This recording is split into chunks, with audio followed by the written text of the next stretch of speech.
एवं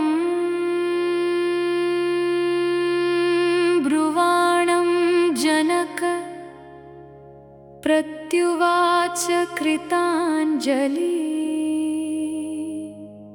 श्रोतुमर्हसि भद्रं ते कुलं न परिकीर्तितम्।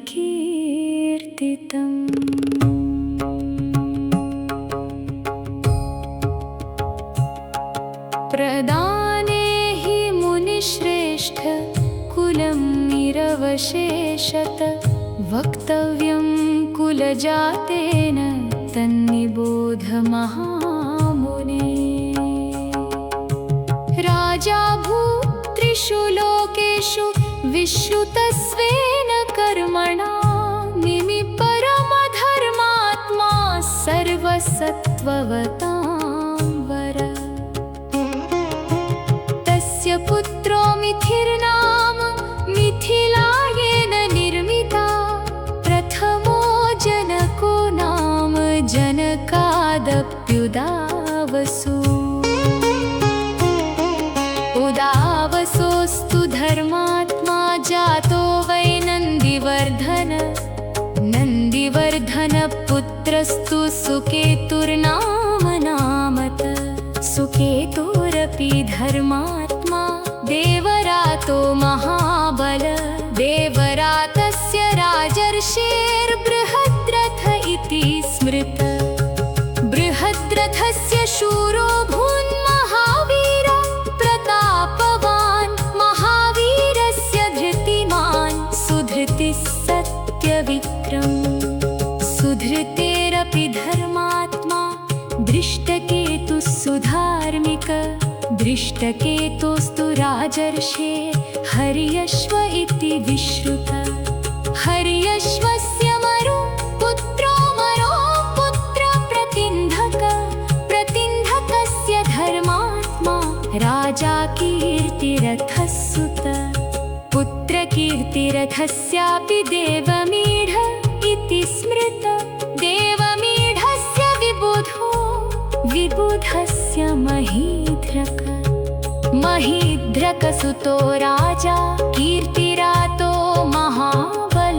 कीर्तिरातस्य राजर्षेर्महारोमा व्यजायत। महारोम्णस्तु धर्मात्मा स्वर्णरोमा व्यजायत। स्वर्णरोम्णस्तु राजर्षेर्ह्रस्वरोमा व्यजायत। तस्य पुत्रद्वयं जज्ञे धर्मज्ञस्य महात्मन। ज्येष्ठोऽहमनुजो भ्राता मम वीर कुशध्वज। मातु ज्येष्ठं पिता राज्ये सोऽभिषिच्य नराधिप। कुशध्वजं समावेश्य भारं मयि वनं गत। वृद्धे पितरि स्वर्याति धर्मेण धुर्मावहम्। भ्रातरं देवसङ्काशं स्नेहान् पश्यन् कुशध्वजम्। कस्यचित्त्वथ कालस्य साङ्काश्यादगमत्पुरा। सुधन्वा वीर्यवान् राजा मिथिलामवरोधक। स च मे प्रेषयामास शैवं धनुरनुत्तमं। सीता कन्या च पद्माक्षी मह्यं वैधीयतामिति। तस्या प्रदानात् ब्रह्मर्षे युद्धमासी मया सह। सहतोऽभिमुखो राजा सुधन्वातो मया रणे। निहत्य तं मुनिश्रेष्ठ सुधन्वानं नराधिपं। साङ्काशी भ्रातरं वीरं व्यषिञ्चं कुशध्वजम्। कनीयानेष मे भ्राता अहं ज्येष्ठो महामुने। ददामि परमप्रीतो वध्वोऽपि मुनिपुङ्गव। सीतां रामाय भद्रं ते ऊर्मिला लक्ष्मणाय च वीर्यशुल्कं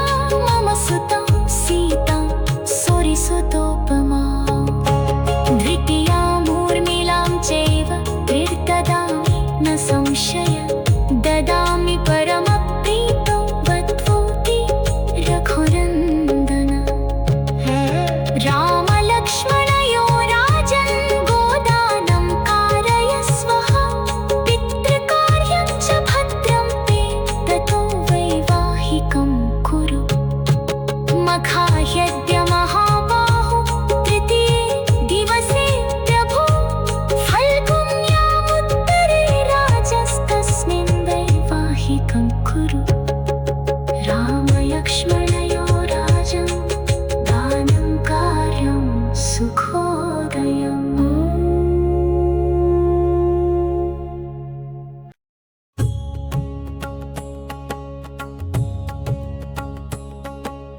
तमुक्तवन्तं वैदेहं विश्वामित्रो महामुनि उवाच वचनं वीरं वसिष्ठसहितो नृपम् अचिन्त्यान्यप्रमेयानि कुलानि नरपुङ्गव इक्ष्वाकूणां विदेहानां नैषां तुल्योऽस्ति कश्चन सदृशो धर्मसम्बन्ध सदृशो रूपसम्पदा रामलक्ष्मणयो राजन् सीता चोर्मिलया सह वक्तव्यं च नरश्रेष्ठ श्रूयतां वचनं मम भ्रातायवीयान् धर्मज्ञ एष राजा कुशध्वज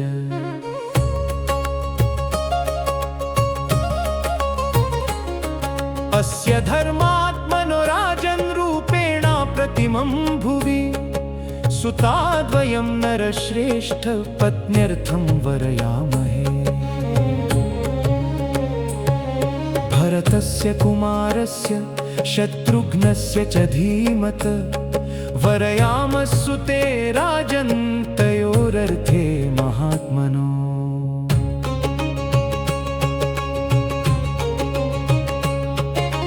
पुत्रा दशरथस्य मे रूपयौवनशालिन लोकपालोपमा सर्वे देवतुल्य पराक्रमा उभयोरपि राजेन्द्र सम्बन्धेनानुपद्यताम् इक्ष्वाको कुलमव्यग्रं भवत पुण्यकर्मण विश्वामित्रवच श्रुत्वा वसिष्ठस्य मते तदा जनक प्राञ्जलिर्वाक्यमुवाच मुनिपुङ्गवो कुलं धन्यमिदं मन्ये येषां नो मुनिपुङ्गवो सदृशं कुलसम्बन्धं यदा ज्ञापयथ स्वयम् एवं भवतु भद्रं कुशध्वजसुते इमे पत्न्यौ भजेतां सहितो शत्रुघ्न भरतावुभौ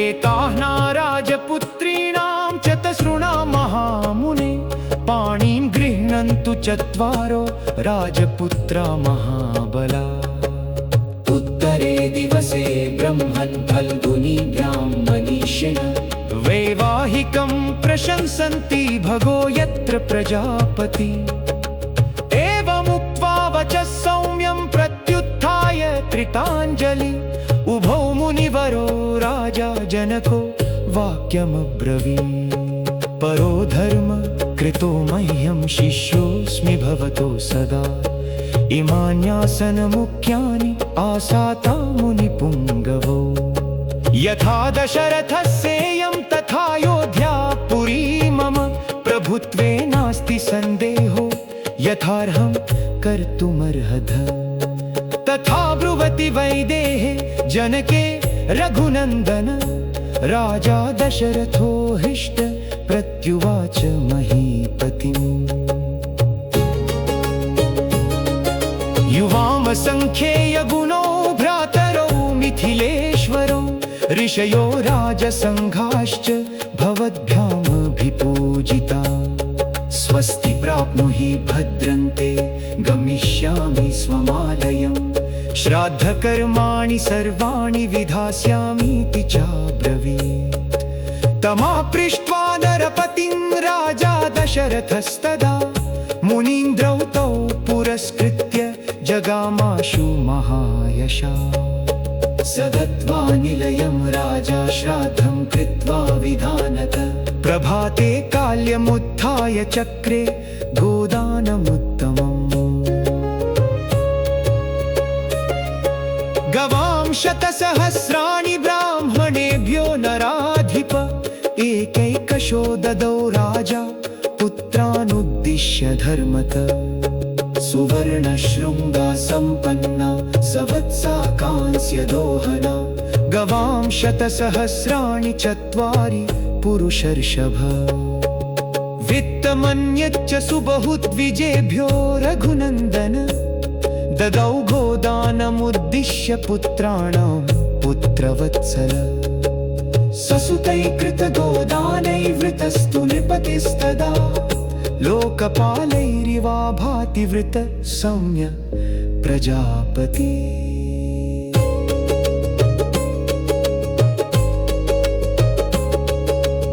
वित्तमन्यच्च सुबहुद्विजेभ्यो रघुनन्दन ददौ गोदानमुद्दिश्य पुत्राणां पुत्रवत्सल ससुतैकृतगोदानैर्वृतस्तु नृपतिस्तदा लोकपालैरिवाभाति वृत सौम्य प्रजापति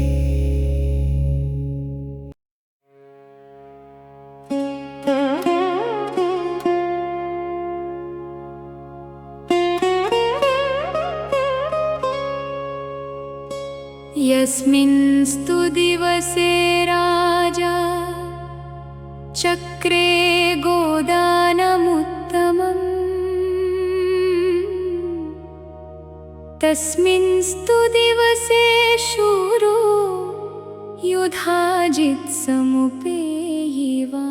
युधाजित्समुपेयिवान् केकयराजस्य साक्षात् भरतमातुल दृष्ट्वा पृष्ट्वा च कुशलं राजानमिदमब्रवीत् केकयाधिपति राजा स्नेहात् कुशलमब्रवीत् येषां कुशलकामोऽसि तेषां सम्प्रत्यनामयम्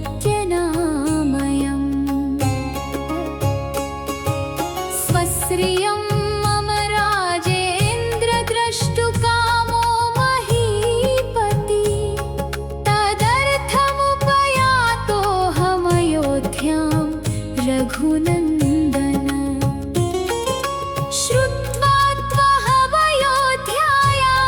विवाहार्थं तवात्मजान् मिथिलामुपयातास्तु त्वया सह महीपते त्वरयाभ्युपयातोऽहं द्रष्टुकामस्वसुसुतम् अथ राजा दशरथ प्रियातिथिमुपस्थितम्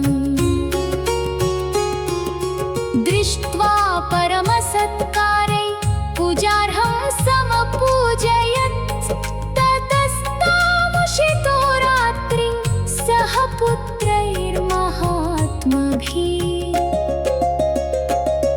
प्रभाते पुनरुत्थाय कृत्वा कर्माणि कर्मवित् ऋषींस्तदा पुरस्कृत्य यज्ञवाटमुपागमत् युक्ते मुहूर्ते विजये सर्वाभरणभूषितै भ्रातृभिः सहितो राम कृतकौतुकमङ्गल वसिष्ठं पुरतः कृत्वा महर्षीन् परानपि पितुः समीपमाश्रित्य तस्थौ भ्रातृभिरावृत वसिष्ठो भगवानेत्य वैदेहमिदमब्रवीत् राजा दशरथो राजन् कृतकौतुकमङ्गलै पुत्रैर्नरवरश्रेष्ठ दातारम्भिकाङ्क्षते दातृप्रतिगृहीतृभ्यां सर्वार्था प्रभवन्ति हि स्वधर्मं प्रतिपद्यस्व कृत्वा वैवाह्यमुत्तमम् इत्युक्तः परमोदारो वसिष्ठेन महात्मना प्रत्युवाच महातेजा वाक्यं परमधर्मवित् कस्थितः प्रतिहारो मे कस्याज्ञा सम्प्रतीक्षते स्वगृहे को विचारोऽस्ति यथा राज्यमिदं तव कृतकौतुक सर्वस्वा वेदिमूलमुपागता मम कन्या मुनिश्रेष्ठ दीप्ता वह्नेरि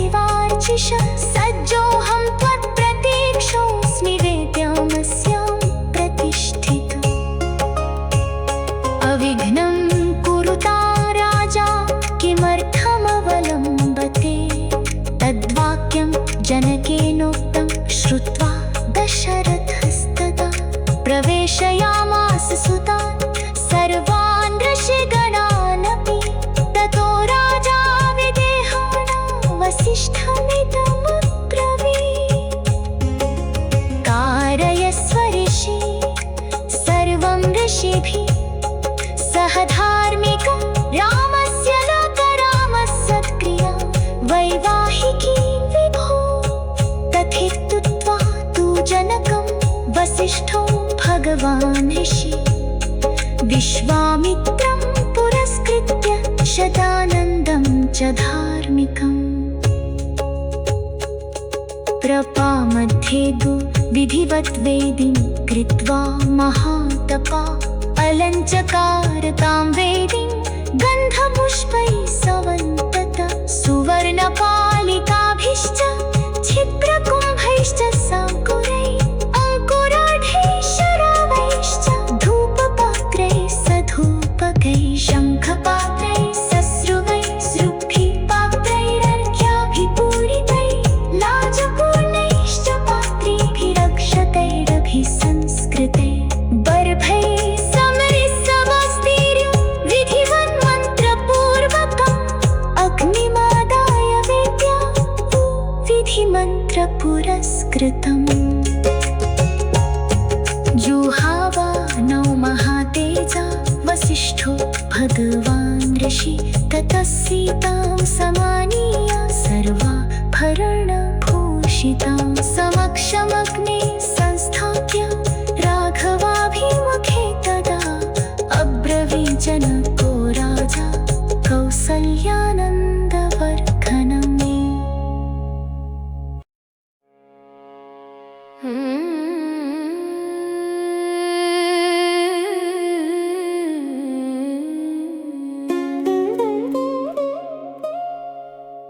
पतिव्रता महाभागा छायेवानुगता सदा। इत्युक्त्वा प्राक्षिपद्राजा मन्त्रपूतं जलं तदा।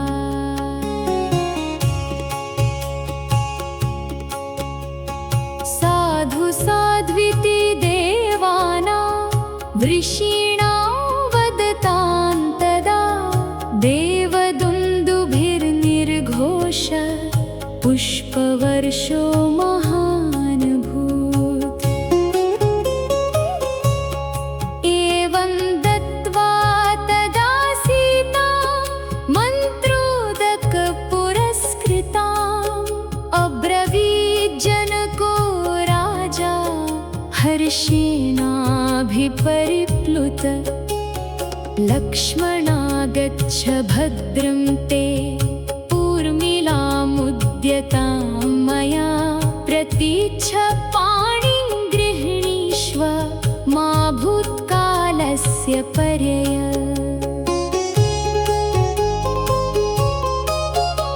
तमेव मुक्त्वा जनको भरतं चाभ्यभाषत।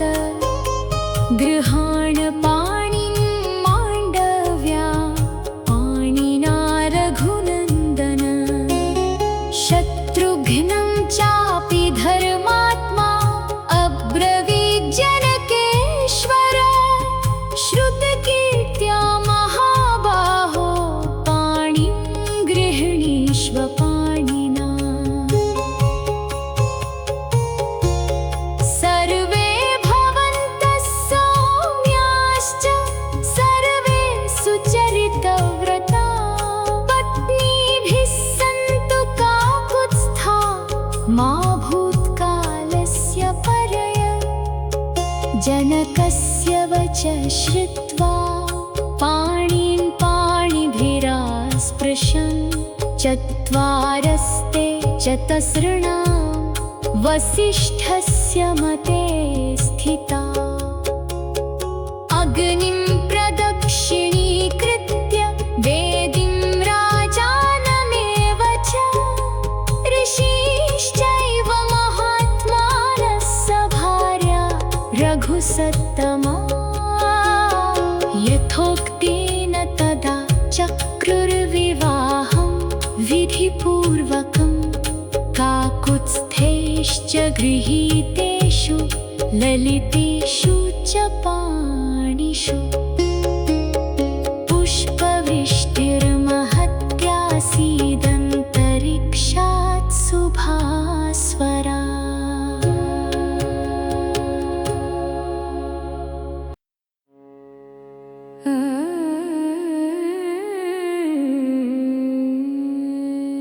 अथ रात्र्यां व्यतीतायां विश्वामित्रो महामुनिः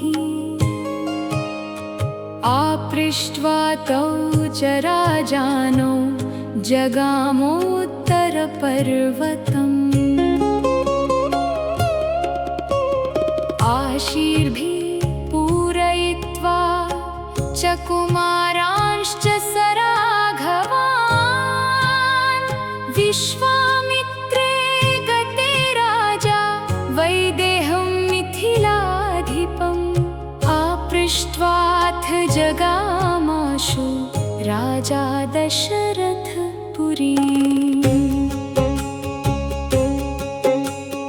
गच्छन्तं तं तु राजानमन्वगच्छन्नराधिप अथ राजा विदेहानां ददौ कन्याधनं बहु गवां शतसहस्राणि बहूनि मिथिलेश्वर कम्बलानां च मुख्यानां क्षौमकोट्यम्बराणि च हस्त्यश्वरथपादातं दिव्यरूपं स्वलङ्कृतं ददौ कन्यापिता तासां दासिदासमनुत्तमम् हिरण्यस्य सुवर्णस्य मुक्तानां विद्रुमस्य च ददौ परमसंहृष्ट कन्याधनमनुत्तमम्। दत्त्वा बहुधनं राजा समनुज्ञाप्य पार्थिवं प्रविवेश स्वनिलयं मिथिलां मिथिलेश्वर।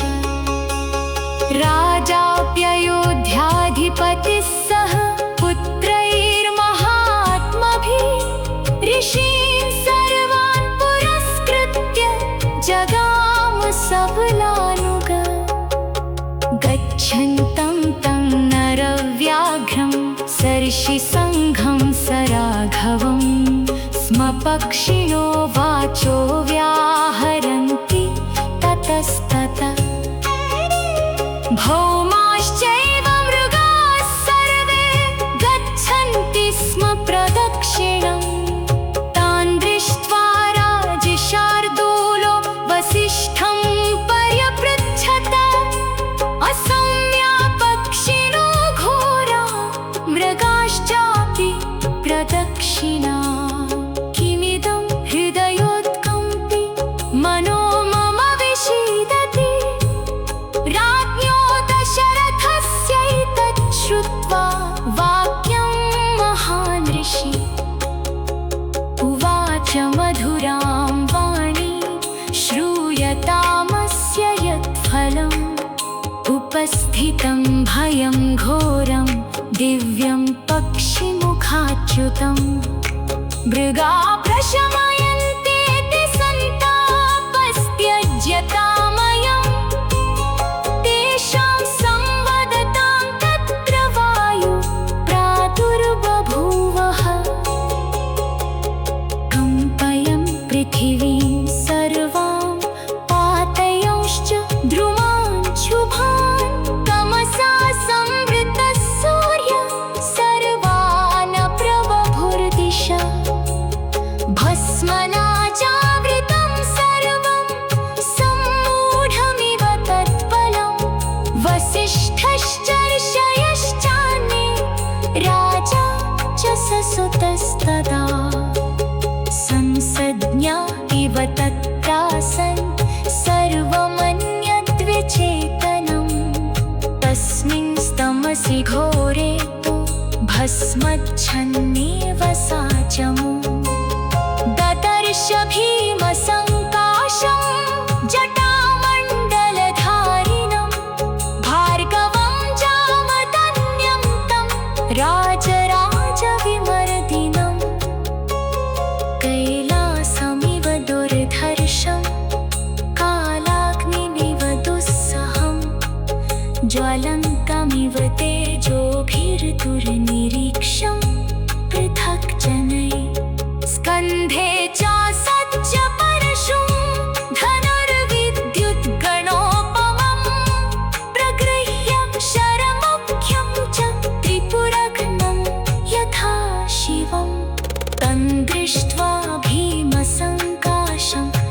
ज्वलन्तमिवुतावकम् वसिष्ठ प्रमुखा विप्रा जपहोमपरायणा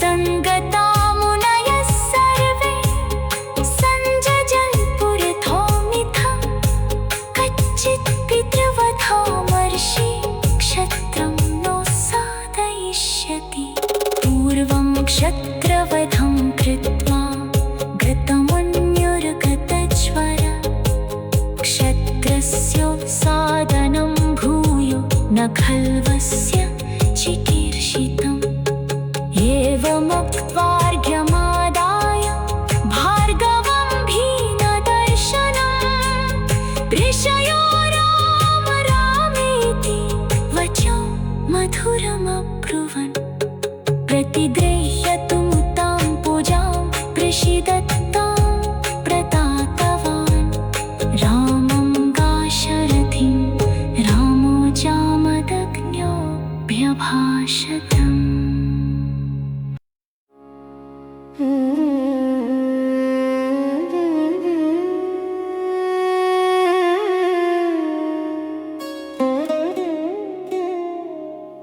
राम दाशरथे रामवीर्यं ते श्रूयतेऽद्भुतम् धनुषो भेदनं चैव निखिलेन मया श्रुतम्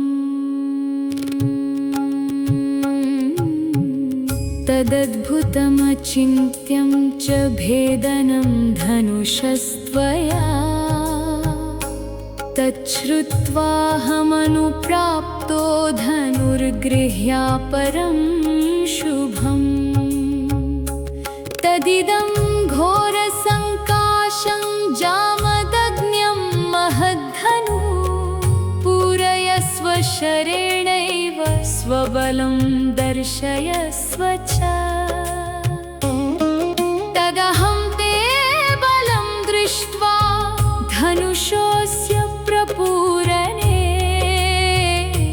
द्वन्द्वयुद्धं प्रदास्यामि वीर्यश्लाघ्यस्य राघव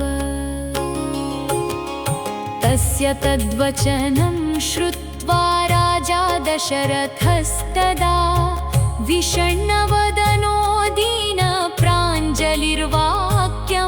दीनप्राञ्जलिर्वाक्यमब्रवीत् शत्ररोषात् प्रशान्तस्त्वं ब्राह्मणश्च महायशा बालानां मम पुत्राणामभयं दातुमर्हसि भार्गवाणां कुले जात स्वाध्यायव्रतशालिनां सहस्राक्षे प्रतिज्ञाय शस्त्रं निक्षिप्तवानसि सत्वं धर्मपरो भूत्वा काश्यपाय वसुन्धरां दत्त्वा वनमुपागम्य महेन्द्रकृतकेतन मम सर्वविनाशाय सम्प्राप्तस्त्वं महामुने न चैकस्मिन् हते रामे सर्वे जीवामहे वयम् ब्रुवत्येवं दशरथे जामदग्न्यप्रतापवान् अनादृत्यैव तद्वाक्यं राममेवाभ्यभाषत इमे द्वे धनुषि श्रेष्ठे दिव्ये लोकाभिविश्रुते दृढे बलवति मुख्ये सुकृते विश्वकर्मणा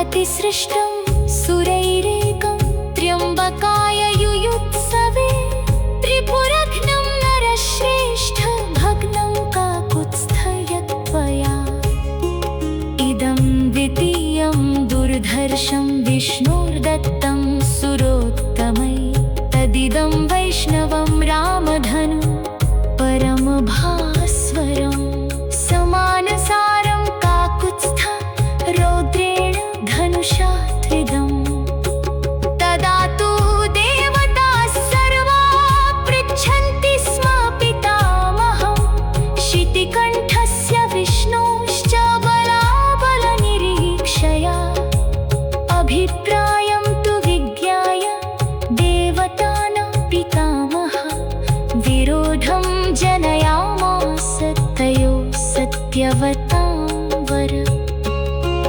विरोधे च महद्युद्धम् अभवद्रोमहर्षणं शितिकण्ठस्य विष्णोश्च परस्परजिगीषुणो।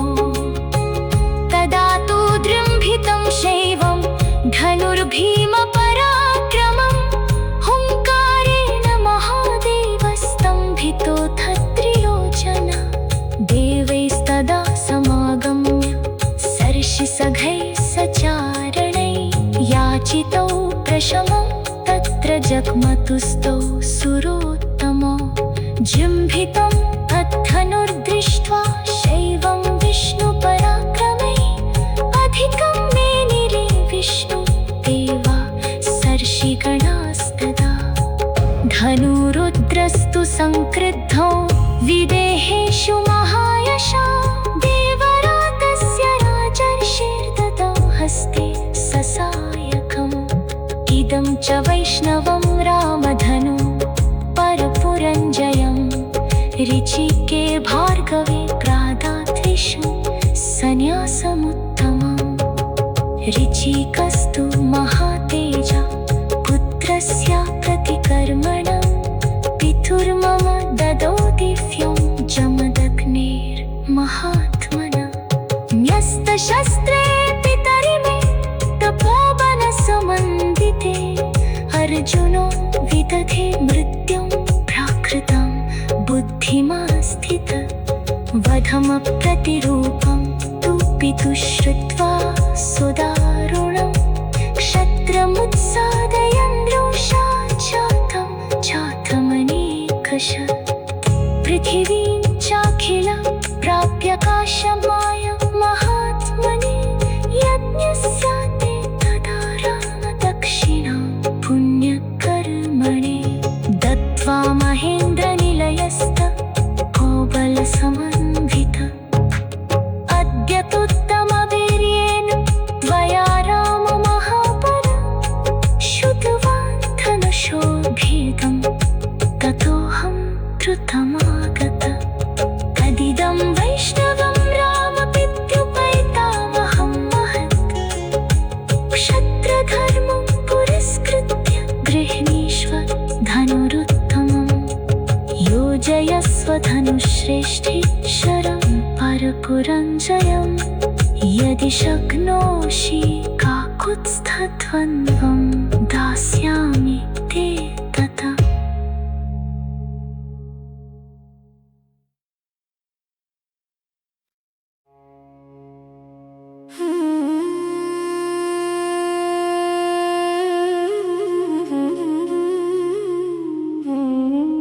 श्रुत्वा तज्जामदग्न्यस्य वाक्यं दाशरथिस्तदा गौरवाद्यन्त्रितकथ पितुराममथाब्रवीत्। श्रुतवानस्मि यत्कर्म कृतवानसि भार्गव अनुरुन्ध्यामहे ब्रह्मन् पितुरान्द्रण्यमास्थितम्। वीर्यहीनमिवाशक्तं क्षत्रधर्मेण भार्गव अवजानासि मे तेज पश्य मेद्य पराक्रमम्। इत्युक्त्वा राघव क्रुद्धो भार्गवस्य शरासनम् शरं च प्रतिजग्राह हस्ताल्लघुपराक्रम्। आरोप्य स धनुरां शरं सज्जं चकारः। जामदग्न्यं ततो रामं राम क्रुद्धो ब्रवीद्वच। ब्राह्मणोऽसीति पूज्यो मे विश्वामित्रकृते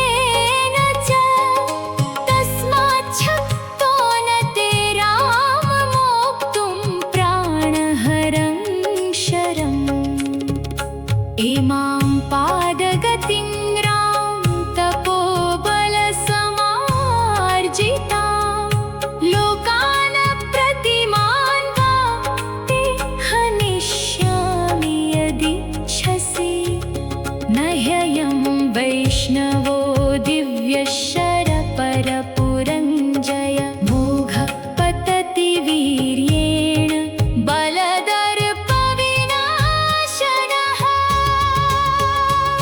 वरायुधधरं रामं द्रष्टुं सर्षिगणासुरा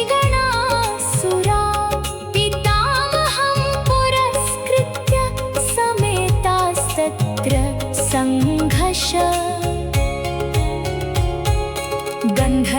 गन्धर्वाप्सरसश्चैव सिद्धचारणकिन्नरा यक्षराक्षसनागाश्च तद्द्रष्टुं महदद्भुतं जडीकृते तदालोके रामे वरधनुर्धरे निर्वीर्यो जामदग्न्योऽसौ रामो राममुदैक्षत तेजोभिहतवीर्यत्वात् जामदग्न्यो जडीकृत रामं कमलपत्राक्षं मन्दं मन्दमुवाचः काश्यपाय मया दत्ता यदा पूर्वं वसुन्धरा विषये मे नावस्तव्यमिति मां काश्यपो ब्रवीत् सोऽहं गुरुवच कुर्वन् पृथिव्यां नवसे निशां कृता प्रतिज्ञा काकुत्स्थः कृता भू काश्यपस्य हि तदिमां त्वं गतिं वीर हन्तुं नार्हसि राघव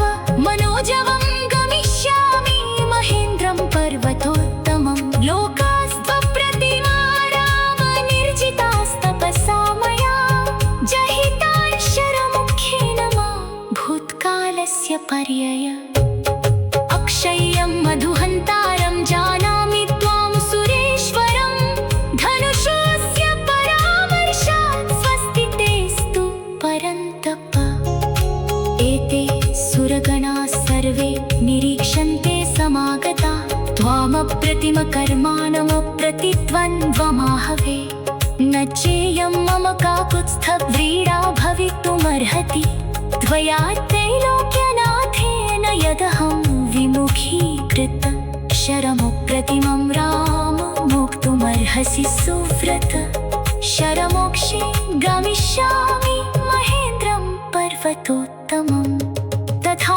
ब्रुवति रामे तु जामदग्नये प्रतापवान् रामो नाशरथिः श्रीमान् चिक्षेप शरमुत्तमं सहतां दृश्य रामेण स्वालोकास्तपसार्जितान् जामदग्न्यो जगामाशु महेन्द्रं पर्वतोत्तमम् ततो वितिमिराः सर्वा दिशश्चोपदिशस्तथा सुराः सर्षिगणा रामं प्रशशंसुरुदायुधम् रामं दाशरथिं रामो जामदग्न्य प्रशस्य च ततः प्रदक्षिणीकृत्य जगामात्मगतिं प्रभो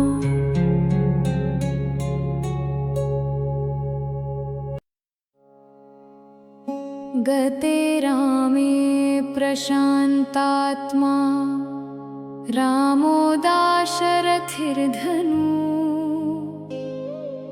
वरुणाया प्रमेयाय ददो हस्ते ससायकम् अभिवाद्य ततो रामो वसिष्ठप्रमुखान् ऋषीन् पितरं विह्वलं दृष्ट्वा प्रोवाच रघुनन्दन जामदग्न्यो गतो राम प्रयातु चतुरङ्गिनी अयोध्याभिमुखी सेना त्वया नाथेन पालिता सन्दिशस्व महाराज सेना त्वच्छासने स्थिताम् शासनं काङ्क्षते सेना चातकालिर्जलं यथा रामस्य वचनं श्रुत्वा राजा दशरथसुतं बाहुभ्यां सम्परिष्वज्य मूर्ध्नि चाघ्राय राघवम् गतो राम इति श्रुत्वा हिष्ट प्रमुदितो नृप पुनर्जातं तदा मेने पुत्रमात्मानमेव च चोदय प्रेषयामास तां सेनां जगामाशु तत्पुरीं पताकाध्वजिनी रम्यां तुर्योद्घुष्टनिनादितां सिक्तराजपथां रम्यां प्रकीर्णकुसुमोत्करां राजप्रवेशसुमुखे पौरैर्मङ्गलवादिभिः सम्पूर्णां प्राविशत् राजा जनौघैः समलङ्कृतां पौरैः प्रत्युद्गतो दूरं विजयश्च पुरवासिभिः पुत्रैरनुगतिश श्रीमान् श्रीमद्भिश्च महायशा प्रविवेश गृहं राजा हिमवत्सदृशं पुनः ननन्दसजनो राजा गृहे कामैः सुपूजितः कौसल्या च सुमित्रा च कैकेयी च सुमध्यमा वधूप्रतिग्रहे युक्ता याश्चान्या राजयोषिता ततः सीतां महाभागमूर्मिलां च यशस्विनीं कुशध्वजसुते चोभे जगृहुर्नृपपत्नय मङ्गलालम्भनैश्चापि शोभिता क्षौमवासस देवतायतनान्याशु सर्वास्ता प्रत्यपूजयन् अभिवाद्याभिवाद्यांश्च सर्वा राजसुतास्तदा स्वं स्वं गृहमथासाद्य कुबेरभवनोपमम् गोभिर्धनैश्च धान्यैश्च तर्पयित्वा द्विजोत्तमा रेमिरे मुदिता सर्वा भर्तृभिः सहितारः कुमाराश्च महात्मानो वीर्येणा प्रतिमा भुवि कृतदारा कृतास्त्राश्च सधना ससुहृज्जना शुश्रूषमाणा पितरं वर्तयन्ति नरर्षभा कस्यचित्वथ कालस्य राजा दशरथसुतं भरतं कैकेयीपुत्रमब्रवीद् रघुनन्दन अयं कैकेयराजस्य पुत्रो वसति पुत्रक त्वामेतुमागतो वीर युधा जिन्मातुलस्तव प्रार्थितस्तेन धर्मज्ञ मिथिलायामहं तथा ऋषिमध्ये दूतस्य त्वं प्रीतिं कर्तुमिहार्हसि श्रुत्वा दशरथस्यैतत् भरत कैकेयीसुत अभिवाद्य गुरुं रामं परिष्वज्य च लक्ष्मणं गमनायाभिचक्राम शत्रुघ्नसहितस्तदा आभृच्छ पितरं शूरो रामं चाक्लिष्टकारिणं मातृश्चापि नरश्रेष्ठ शत्रुघ्नसहितो ययौ गते तु भरते रामो लक्ष्मणश्च महावन पितरं देवसङ्काशं पूजयामास तुस्तदा पितुराज्ञां पुरस्कृत्य औरकार्याणि सर्वश चकार रामो धर्मात्मा प्रियाणि च हितानि च मातृभ्यो मातृकार्याणि कृत्वा परमयन्त्रित गुरूणां गुरुकार्याणि काले काले कालेन्ववैक्षत एवं दशरथ प्रीतो ब्राह्मणानेगमास्तथा रामस्य शीलवृत्तेन सर्वे विषयवासिन तेषामतिरशालोके रामो सत्यपराक्रमा स्वयं भूरिव भूतानां बभूव गुणवत्तर रामस्तु सीतया